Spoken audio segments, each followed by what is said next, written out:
amin'ny anaran'i Jesosy Kristy tompo avy Nazareta no erabako anao rehetra zay manaraka ary koa miainy zao fandarana azo antoka fanavotana ao amin'i Kristy Jesosy izay endreketako ny mpitandrina sy lofin'irina Ramboarison.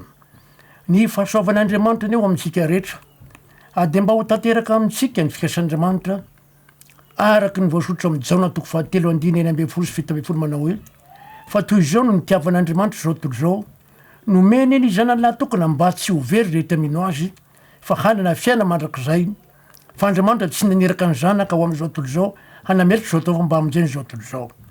Ady izay indrindra ny antony zao fitoriany zao ary etehitra amin'Andriamanitra satria ny ten'Andriamanitra no ambara ary torina azavaina de ivavaka tsika mba azon'Andriamanitra misy saina fahendrena fahalalana ary metraka teo amin'ny vavako.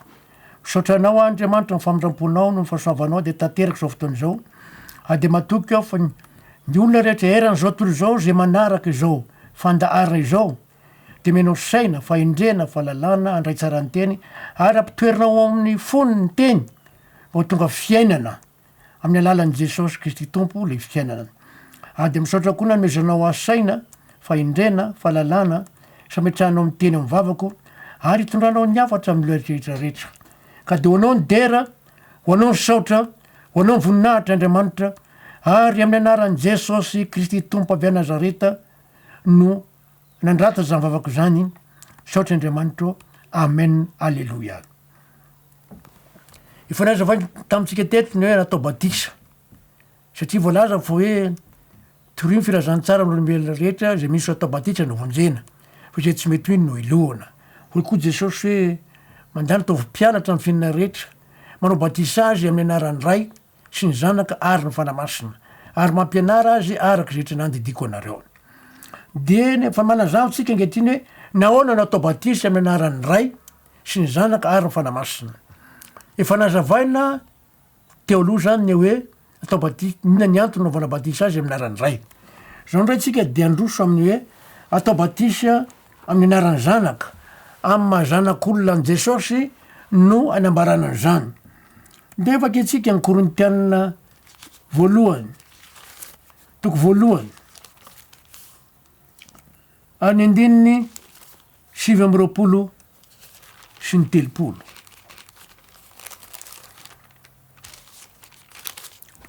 Korintiana voalohany toko voalohany andininy 7 sy 30 vakitsika amin'ny anaran'i Jesosy manao hoe mba tsisy nofo mahazo mirareo natria Andriamanitra fa avy aminy no nanaovana anareo ho ao amin'i Kristy Jesosy zay nataon'Andriamanitra fahendrena sy famarinana sy famasinana ary fanavotana ho antsika. Natao tao amin'i Jesosy ny olona rehetra araka raha ty teny ty mba tsisy nofo mahazo mirareo natria fa avy aminy no nanaovana anareo ho ao amin'i Kristy Jesosy zay nataon'Andriamanitra fahendrena sy famarinana sy famasinana fanavotana antsika. Jesosy zany ny fahamarinantsika fahamasinantsika fanavotana antsika ary ny voalaza meloa de hoe fahendrentsika. Tsy tokony atehitra amin'ny fahendren'olombelona zany ny olona na amin'ny fahamarinany na amin'ny fahamasinany ary raha tanteraka amin'ny famonjena de Jesosy no fanavotana ho antsika. Zay no mahatonga ny ten'Andriamanitra amin'ny Galatianina toko fahenina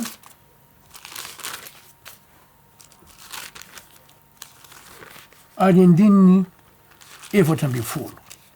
Rehefa natao tao amin'i Jesosy ny olona de zao mivoalaza Galatianina toko fahenina andininy 4 amin'ny anaran'i Jesosy mle fa sanatria raha mba misy ataoko rere afa-tsy ny azo fijaliany Jesosy Kristy tompontsika zay navomy zao tontolo zao teo amin'ny fijaliana raha ny amiko ary za kosa ny am'izao tontolo zao. Rehefa nataon'Andriamanitra tao amin'i Jesosy zao tontolo zao ka rehefa nombona tamina fijaliany Jesosy de zao tontolo zao mihitsy nomikotrany amin'ny Adama sy Eva hatrany mikianaka mandra-piavany Jesosy efa voaombo amin'Andriamanitra zany izy de efa voaombo tao amin'i Jesosy avokoa ary niara-maty tamin'i Jesosy mba afaka miota manandevo amin'izay nanaraka ny fampianara teny aloha. Mazava de mazava saingy sao raha niara voaombo daholo ve de voavonjy daholo ve ny olona rehetra. Galatianina toko 2 andininy roapolo. Galaty antoko faharoa andininy roapolo manao amin'ny anaran'i Jesosy. Vombo miaraka amin'i Kristy amin'ny hazo fijaliana aho. Tsy zaho tsony mivela fa Kristy mively tao anatiko. Fa izay velomako ankehitriny eo amin'ny nofo, de velomako amin'ny finoana ny zanak'Andriamanitra zay efa tiaka notra ny tenany amonjy aho. Tsy maintsy mipetraka le fona na izao tontolo zao zany atao amin'i Jesosy. Ka niara vombo amin'i Jesosy zao tontolo zao. De zay mino manaiky an'izay hoe natao azy zany. Satria izy zay natao azy zany. Zay no mahazo famonjena. Mazava tsara ny teny eto hoe vombo miaraka amin'ny Kristy amin'ny fijaliana aho, tsy zaho tsony mivela fa Kristy mively atao anatiko. Tsy maintsy manaiky an'izay le olona. Ary zay velomako de velomako amin'ny finoana ny zanak'Andriamanitra zay efa tiaka nanolotra ny tenany amonjy aho. Jesosy zanak'olona nanolotra ny tenany nanomboka tao Getsemane mihitsy ary. Inona ny zatra ny tao Getsemane? Natao tao amin'i Jesosy zao tontolo zao. Rehefa tao amin'i Jesosy zao tontolo zao de nofo malemy, ny fahotany zao tontolo zao, ny aretiny zao tontolo zao natao tao amin'i Jesosy. Vokatry zany de niala tao amin'i Jesosy ny fanamasina. Ary zay no natonga azy miteny hoe Andriamanitra ô, Andriamanitra anao na dia mahafoy ahy ianao. Ary zany no natonga ohatra rehefa natao amin'i Jesosy ny nofo malemy tsika mpanotarika rehetra, ny fahotana rehetra, ny aretina rehetra, fahadalàna rehetra, nomboka hatranin'ny Adama ka mandram-piavin'i Jesosy de zao voalaza amin'ny Lioka toko faharoa amby roapolo. Lioka roa amby roapolo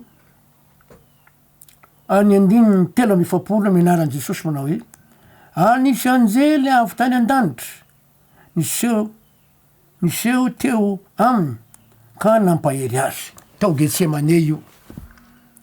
Rehefa natao tao amin'i Jesosy daholo ny fahotany zao tontolo zao, ny nofo malemy, faharatsiana, fahadalàna rehetra, de niala ny fanamasina. Tsisy nampahery an'i Jesosy tsony teo hoe ny fanamasina mbola nampahery azy. Fa naka ny toerany mpanota farahidiny indrindra izy.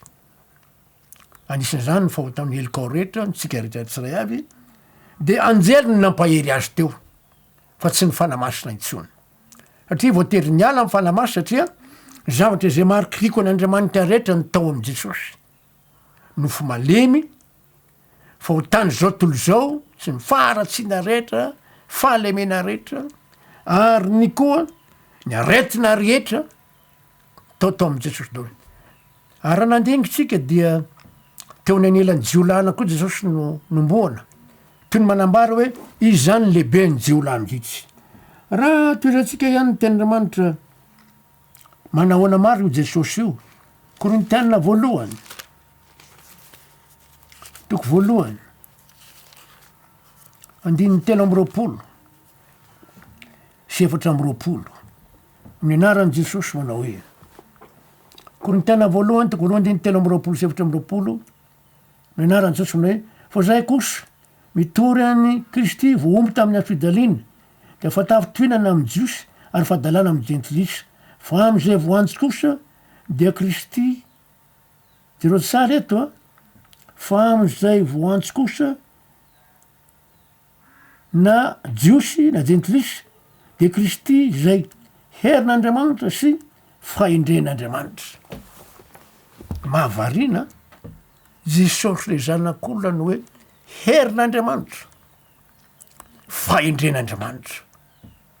Raha dininy zany de hoe ahoana ny rainy Jesosy no herin'Andriamanitra sy fahendren'Andriamanitra. Zay ny voalaza. Tsy takatry ny sainy zany. Zay ny tokony anteratsika amin'i Jesosy. Fa ao amin'ny hery raha ohatra ka malemitsika, reratsika, de tsarotsika hoe nataon'Andriamanitra tao amin'i Jesosy tsika, nataon'Andriamanitra tao amin'i Jesosy le herin'Andriamanitra, tsy manam-pahalalantsika de napetraka Andriamanitra tao amin'i Jesosy le fahendren'Andriamanitra, de tanteraka ao amintsika daoly ny zavatra zay tsy takatry ny saina. Raha vaketsika indray ny Korintianina faharoa toko fahadimy andininy fito amby folo amin'ny anaran'i Jesosy. Koa raha misy olona ao amin'i Kristy de olom-baovao izy. Efa lasa ny zavatra taloha, ndreo fa tombaovao reo. Rehefa napetraka Andriamanitra ao amin'i Jesosy tsika, ao amin'i Jesosy lay herin'Andriamanitra sy fahendren'Andriamanitra. De zao mivolazy hoe raha misy olona ao amin'i Kristy de lasa olom-baovao. Misy fiovana, fanavaozana. Satria ao amin'i Jesosy. Jesosy zany manatanteraka io fanavaozana zao araka ny finoana ny filazantsara ny famonjena sy ny fanavotana. tena anjarantsika ny tena mahatoky an'izay tena zavatra lehibe ho an'ny olona zay mino zany. Kolosany toko faharoa ny andininy roa tapany farany mandray ny andininy fahatelo amin'ny anaran'i Jesosy mana hoe ho aminy fahalalana tsara ny zava-miafina zay an'Andriamanitra dia Kristy zay iafena ny rakitry ny fahendrena sy ny fahalalana rehetra. Zero tsara eto ao am' Jesosy ny efena ny rakitry ny fahendrena sy ny fahalalana rehetra. Ao am' Jesosy ny efena ny rakitry ny fahendrena sy ny fahalalana rehetra. Ataotsika ny eny hoe ao amin'ny herin'Andriamanitra sy ny fahendren'Andriamanitra de tondrady zany hoe ao amin'ny ny efena ny rakitry ny fahendrena sy ny fahalalana rehetra. Zay mahatonga ny Kolosiana toko voalohany. Kolosiana toko voalohany ary ny andininy 7 sy ny 20 fatitsika anaran'i Jesosy. Kolosiana toko voalohany ny andininy 7 sy ny 20 amin'ny anaran'i Jesosy manao hoe fa sitraky ny ray ho ao aminy io toerany fahafenona rehetra. Ao am' Jesosy zany itoerany fahafenona rehetra sitraky ny ray. De ny andininy 20 sady izy no ampiavana ny zavatra rehetra aminy ka dia ny rany teo amin'ny hazo fijaliana no nanaovany izany fampiavanana izany. Izy io zany fampiavanana zany na ny ety ambonimbon'ny tany na ny any an-danitra. Jereo zavatra lehibe azo amin'ny alalan'i Jesosy. Fa sitraky ny ray ao aminy io toeran'ny fahafenona rehetra. Ao aminy dao zavatra ilaitsika rehetra mahasoa ao aminy, ao am' Jesosy zany. Tsy mahagaga raha napetrak'Andriamanitra ao am' Jesosy tsika. Any andininy 20 de mazava tsara hoe sady izy no ampiavanany ny zavatra rehetra aminy. Atonga fampiavana amin'Andriamanitra any. Ka de ny rany teo amin'ny fijaliana no nanaovany fampiavanana. Eny, izy hoy izao zany fampiavanana izany na ny zero tsara ety ambony tany na ny any an-danitra. Ho an'ny olona ambony tany zay miray am'de miavana vita fampiavanana. Ary fampiavanana amin'ny ny an-danitra ny ety ambony tany. Vita fampiavanana amin'Andriamanitra ny olombelona zay mino le olona ao am' Jesosy. Zareo mazava-dehibe le hoe ao am' Jesosy. Satria ny ankabeazolona tsy de mahatsapa loatra an'izay. Raha misy olo ao am' Kristy de olom-baovao izy fa lasa ny zavatra tena tonga zanak'Andriamanitra izy. Tonga zanak'Andriamanitra izy ao am' Jesosy azy. Ary rahantsika ihany ny tenin'Andriamanitra. De zao ndray voalaza ny Kolosiana toko faharoa. Kolosiana toko faharoa andininy 7 sy ny 10. Kolosiana toko faharoa andininy 7 sy ny 10 amin'anaran'i Jesosy. Fa ho amin'ny tenany io toerany fahafenony ny fomba an'Andriamanitra rehetra. Ao am' Jesosy zany ao amin'ny tenany io toerany fomba n'Andriamanitra rehetra.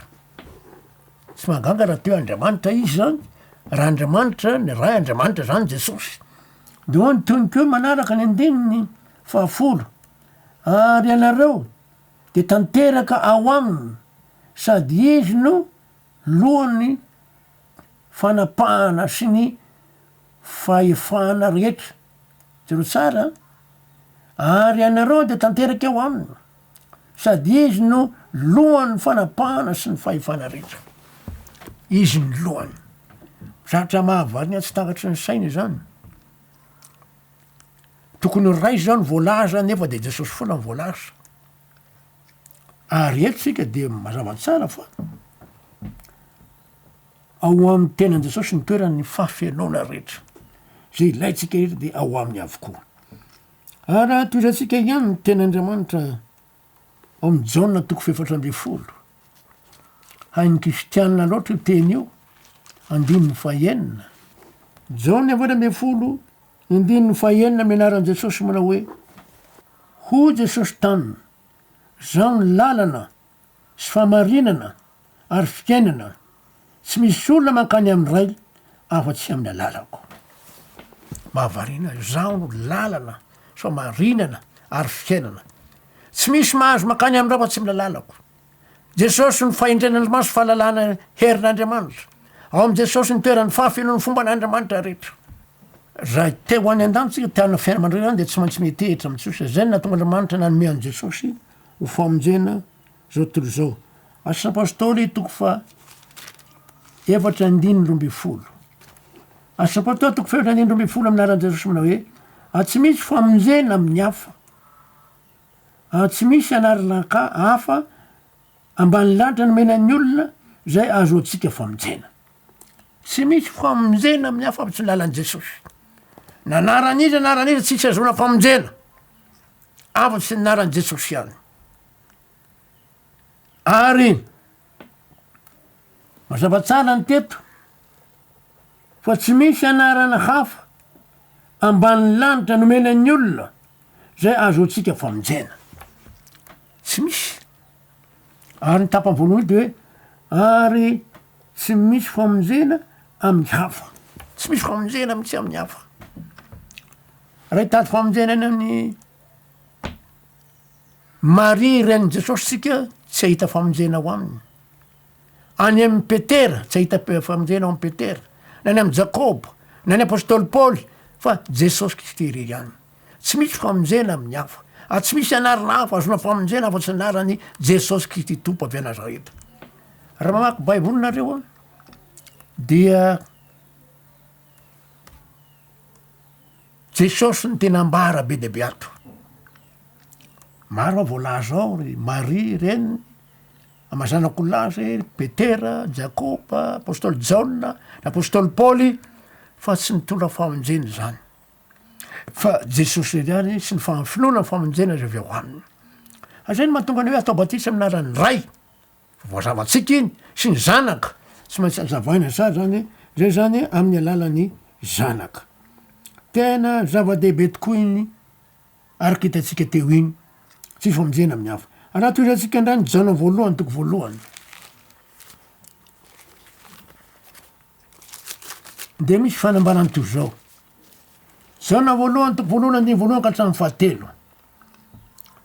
Jana voalohany toko voalohany andiny voalohany ka hatramin'ny fahatelo amin'ny anaran'i Jesosy manao hoe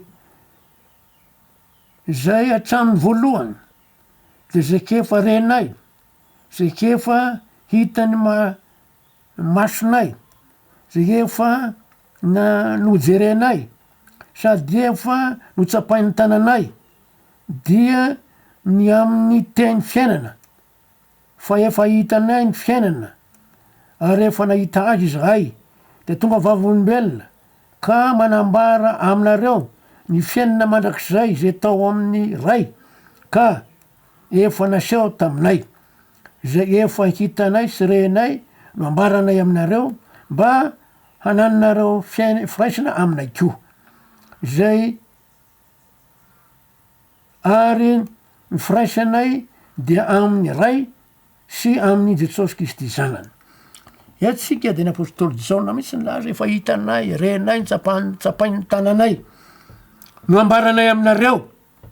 De le fiainana, le teny fiainana, le fiainana mandrakizay ao amin'ny Jesosy daholo zany. Tsy magnangana teo atao Batisa amin'ny anaran'ny ray sy ny zanaka ary ny fanamasina. Le zanaka amin'ny zanak'olona an' Jesosy ao aminy, na zanak'olona azy de ao amin'ny daholo zany rehetrarehetra zany. Tena zava-dehibe. Jana voalohany toko fahadimy.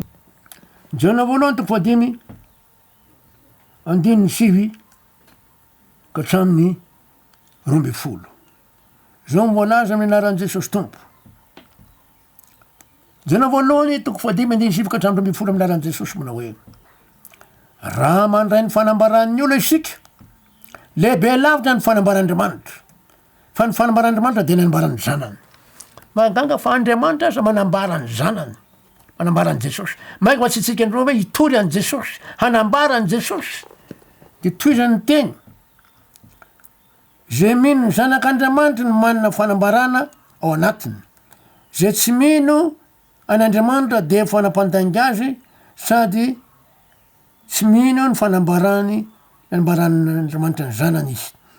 Azao ambarany zava-dehibe mihitsy ny teny eto eto azao fanambarany fiainana mandrak'izay no men'andriamanitsika ary eo am'zanany zany fiainana izany fiainana mandrak'izay no nomen'andriamanitra antsika ary eo am' jesosy zany fiainana izany zay manana ny zanaka no manana ny fiainana zay tsy manana ny zanak'andriamanitra no tsy manana ny fiainana fa zava-tsara eto tsy mahagaga raha nataon'andriamanitra atao am' jesosy ny olona mba tsy tsy nofo mahazo mirairay ohatry andriamanitra fa viany no nanaovany anareo ho am' Kristy jesosy ao natao am'zay mba handray fiainana mandrak'izay mba azo fahendrena fahalalana indrindra ny famonjena afaka amy tamanandevo afaka am'le lofo misy lana fandrina eo de tena zava-dehibe tokoa hoe zay manana ny zanaka no manana ny fiainana zay tsy manana ny zanak'andriamanitra no tsy manana ny fiainana zero tsara io tsy hoe napetraka ao am' jesosy any tsika fa lasa jesosy indray mivelona vombo miaraka amy Kristy aminy fijaliana aho a tsy za tsolo mivelona fa Kristy mivelona ato anatiko tenin'andriamanitra io ary zavatra lehibe zay nomena antsika am'zany fanambarana ny jaona voalohany toko voalohany toko 5:5 ka hatramin'ny 12 zany raha jerentsika ny amin'ny kolosianina de mazava tsara fa jesosy ao anatinareo zo ny tenyandriamanitra kolosianina toko voalohany 7:7 amin'ny anaran'i Jesosy kolosianina toko voalohany 7:7 amin'ny anaran'i Jesosy de ny zava-miafina le voafina hatramin'ny fahagona sy ny taranaka maro fa voaseho ankehitriny amin'ny olony masina zay efa tian'andriamanitra nampifantarany hareny voninahitra ty zava-miafiny ty any am' jentilisy de Kristy ao anatinareo zay fanontenana ny voninahitra eo tsara eto fa jesosy le zava-miafina atao amin'andriamanitra hatrizay nesa zava-miafina ao amin'ny olona mino ndray araky ny teny eto de ny zava-miafina zay voafina hatramin'ny fahagola sy nanaovana zao nanaovana rahatrehetrarehetra mazava tsara etiny ty voaseho ankehitriny amin'ny olo-masina zay efa tian'andriamanitra nampifantarina ny areny voninahitra ty zava-miafiny tena amy jentilisa de Kristy ao anatireo zay fanontenana voninahitra zava-miafina amin'ny olona jesosy satria ao amin'ny olona mino izy taloha izy tamy voalohany de tao amin'ny ray rery ray any izy sy andriamanitra ho jesosy hoe zaho sy ny ray de ray any de zao fotoana zao natao tao am' jesosy ny olona niara-vombotany niara-mataminy fa niala ota mandeha avao de vela ao am'le olona ndray jesosy azay no natonga ny tenyandriamanitra any amin'ny romanina toko 9 andininy 9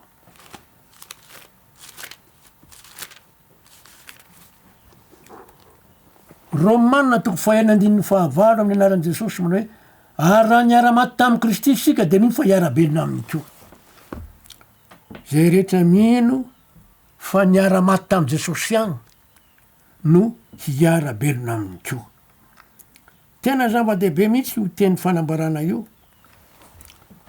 ity raha vakitsika manoko are amin'ny dininy 9 anaran'i Jesosy 9 sy ny 7 fa fantatsika fa nitoetsika taloha de niaraky nombona taminy hanombana ny tena ny ota mba tsy hanompontsika ny otantsony fa zay efa maty de afaka amin'ny ota fa fantatsika fa nitoetsika zany hoe maolona antsika taloha amy teny frantsay hoe l'homme que nous étions auparavant le vieil homme koa zany baiboly sasany fa fantatsika fa nitoetsika de niaraky nombona taminy teo amin'ny fidina mba tsy hanompontsika ny otantsony amile te mba tsy hanompontsika ny otantsony teny frantsay mazava tsara pour que nous ne soyons plus les esclaves du péché zay filazany azy amy teny frantsay mba tsy ho andevo ny otantsony tsika fa zay efa maty afaka amy tamanandevo amy teny frantsay koa de hoe celui qui est mort est libéré du péché afaka amy tamanandevo mihitsy tsy aotsony le otamandevo fa Jesosy ndray mivelona ao anatin'le olona azay mazava-dehibe hoe ny fanambarana any Jesosy tena zavatra lehibe ho antsika ny fanambarana io zay zany le voalaza tamin'io Romains toko 9 ka hatramin'ny 8 Petera voalohany toko 7 ary andininy 12 minaran'i Jesosy fa Kristy koa azy efa nijaly indray mandeha no ny ota le ota manandevo zany ny marina hamonjy ny tsy marina mba hitondra antsika ho amin'Andriamanitra fa novonona tamin'ny nofo fa novelomina tamy araky ny fanahy zero tsara eto fa Jesosy araky ny voalaza eto Kristy ko azo efa nijaly ny ray mandeha no ny ota ao ny ota manandevo ao ny ota fahotana mba afaka antsika mety mandevo de nandatsaka andrano izy mba afaka antsika ny fahotana ny marina namonjy ny tsy marina Jesosy le marina namonjy ny tsy marina reketra ko an'izay mihina fa vao maro zany mazava tsara monjy ny tsy marina mba hitondra antsika amin'Andriamanitra mazava tsara eto ny tena mba hitondra antsika ao amin'Andriamanitra izy mihitsy zany mitondra antsika amin'Andriamanitra tsisy olona mahay manatitra an'Andriamanitra aratsy amin'ny alalany mazava tsara fa antsika ao amin'Andriamanitra ka novonona tamin'ny nofo fa novelomina tamin'ny fanahy vonona araky ny nofo izy nefa mitsangana tamaty araky ny asa ny fanamasina nanganazy tamaty ny Romanina toko voalohany no manazava an'izay Romanina toko voalohany andininy telo sefatra Romanina toko voalohany andininy telo sefatra minaran-Jesosy manao hoe ny amin'ny zanany zay nateraka avy tamin'ny taranaky Davida araky ny nofo ary naseho tany kely ho zanak'Andriamanitra araky ny fanahiny fahamasinana tamin'ny fitsanganany tamin'ny maty de Jesosy Kristy tamin'ny fitsanganany tamin'ny maty zany de naseho tamin'ny kely Jesosy ho zanak'Andriamanitra ary tamin'ny alalan'izany koa no nataon'Andriamanitra nanaiky antsika ho zanak'Andriamanitra zava-dehibe zany fanambarana zany toy atsika ihany ny ten'Andriamanitra ary Romanina toko faha-dimy andininy enina ka hatramin'ny fahafolo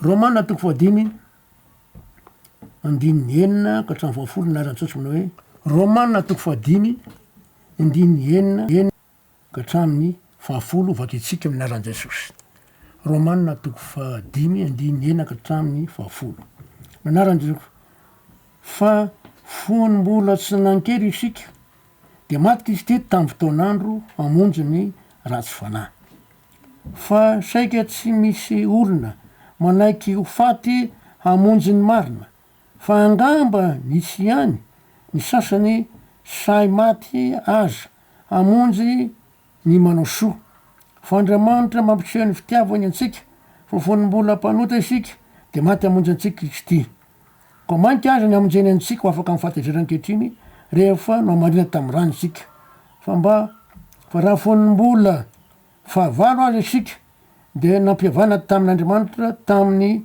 nahafatetrany zanany maika ny amonjeny antsika amin'ny fahavelomana ankehitriny rehefa nampihavanina eto sika de mahita fa vao vita fihavanan'Andriamanitra sika amin'ny lalan'i Jesosy ary Jesosy nanaiky ho faty ho an'izao tontolo izao tsy misy olona tato mifaratsina mety misy olona angamba mety anaiky hamonjy ny olona manao soa fa ny manao ratsy tsy hamonjy an'izany ny olona fa Andriamanitra kosa dia nanaiky natanteraka an'izany Isaia 3:3 zao ny ten'Andriamanitra ny Isaia 3:3 amin'ny anaran'i Jesosy natao tsinitsina sy ny lavon'ny olona izy le lahory sady zatra ny fahoriana atahaka an'izay tsy tia n'olo kojerena akory izy natao tsinitsinina izy ka tsy mba nahoantsika hitondra ny arentsika tokoa izy sady vetra ny fahoriantsika kanefa izy de voalefona noho ny fahadisoantsika sy nasian'Andriamanitra ary nampahoriana eto zany tsika de zao Jesosy mba amonjena antsika de nanaiky niatra ny fahoriana fivelana rehetra ary hatramin'ny hoe nilavan'Andriamanitra nitondra ny areta sy ny rofo rehetra araky ny voalaza eto tena zava-dehibe tokoa ary avakitsika ny andininy dimy Isaia io ihany 3:3 andininy dimy ka hatramin'ny fahafito de misy teny toy zao minaran'i Jesosy nefa izy de voalefona noho ny fahajontsika sy ny torotorona noho ny helitsika ny fampijaliana azo antsika fihavanana amelezana azy ary de kako taminy nasitranantsika sa zany navony anaovanany Jesosy ho antsika de ahoana koa ny toeny sika rehetra de samy efa nane tahaka ny ondry samy efa nivilo amy lalantsika avy sika rehetra ary nataon'Andriamanitra niatra taminy avokoa ny helontsika rehetra nataon'Andriamanitra atao amy Jesosy daolo ny helontsika sy ny fahotantsika rehetra ny andininy fahafito nampahoriana izy nefa nanetry tena ka tsy niloabava de tahaka ny zanak'ondry entina hovonona sy tahaka ny ondry vavy entina zay moana onatrihan'ny mpanety azy eny tsy niloabava izy teo natrihan'ny fampahoriana tao nanendrika endrehana fampijaliana fanesona tsy namaly Jesosy naona izy ny tsy namaly satria zaho sy anao mpanota rehetra natao tao amy Jesosy ny keny hoe izy daolo nanao mitondra ny fahotantsika ny helontsika rehetra ny fahotana nofo malemy ny aretina rehetra de tsy namaly izy tsara amin'ny hoe manaiky satria matetiky zay de ambarany olona matoa tsy mamaly tsy miteny de manaiky de Jesosy de tsy niteny mihitsy tsy namaiky farany jerentsika ihany amin'io teny io Isaia 3:10 andininy 12 zao voalaza aminaran'i Jesosy Isaia 3:10 andininy 12 tapany farany anaovakitsika mihitsy zany teny zany anaran'i Jesosy hoe koa dia anome azy anjara amy lehibe aho zavatsady zay fa mila anjara be Jesosy ary zara babo amin'ny mahery izy satria nandivony ho amin'ny fahafatesana ny ainy eny nahidina ho amin'ny fahafatesana ny ainy mazavatsara eto satria nahidina ho amin'ny fahafatesana ny ainy ary natao isan'ny mpanota izy eny izy nitondra ny fahotany maro sady manao ny fifonana ho an'ny mpanota jereo eto fa zao natao tony isan'ny mpanota Jesosy mitondra ny fahotany maro izy ary ny tena mahavariana de eto hoe sady manao fifonana ho an'ny mpanota le olona efa amy Jesosy mbola manota dia mifona ho azy Jesosy raha dinihina zany rehetra zany farany dia asapôstôly toko fahadimy asapôstôly toko fahadimy andedraky amy telopolo nara Jesosy natao hoe izy nasandratsy ny tanakavan'Andriamanitra ho tompo sy mpamonjy hanome fibebany famelan-kely ko an'ny Israely jereo fa Jesosy raha atao Batisa aminaran'ny ray sy ny zanaka tsika zanak'olona Jesosy zany de izy nasandratr'Andriamanitra ho tompo sy mpamonjy manome fibebana ho aso anao zany hoe mahafaka atsika amy fahotrany sy famelan-keloka soloatsika Andriamanitra zany famirany fa zay ny asany zanaka fanazavana tamitsika eto zany hoe natao Batisa aminaran'ny ray de ondray ny fanazavana amy zanaka nialatsiny somary niananan-kely ny tamy famakina ary amanarakitsika de anandao hoe nahoana natao amin'ny alalan'ny fanamasina ho an'Andriamanitra ny voninahitra mandrakizay ny famirampony amen vavako tsika sotranao zay Andriamanitra famiramponao misaotrany amin'ny fanazavana fa tamin'ny alalan'i Jesosy no azonay famonjena ka tsy mahagaga laha atao Batisa aminaran'ny zanaka izahay de ho anao ny dera ho anao misaotra ny voninahitra Andriamanitra amin'ny anaran'i Jesosy tompo misaotra Andriamanitra amen alleloia dia manao roma mahafinaritra indray tompoko ny fahasoavan'Andriamanitra amintsika rehetra ary de ato tanteraka amintsika ny fikasany sitrapony indrindra le fiainana zay ao amy Jesosy ampitaina ty amintsika le fiaina mandrakizay ao amy Jesosy omeny antsika ary miteny fiainana de lasa ananatsy avokoa amin'ny anaran'i Jesosy amen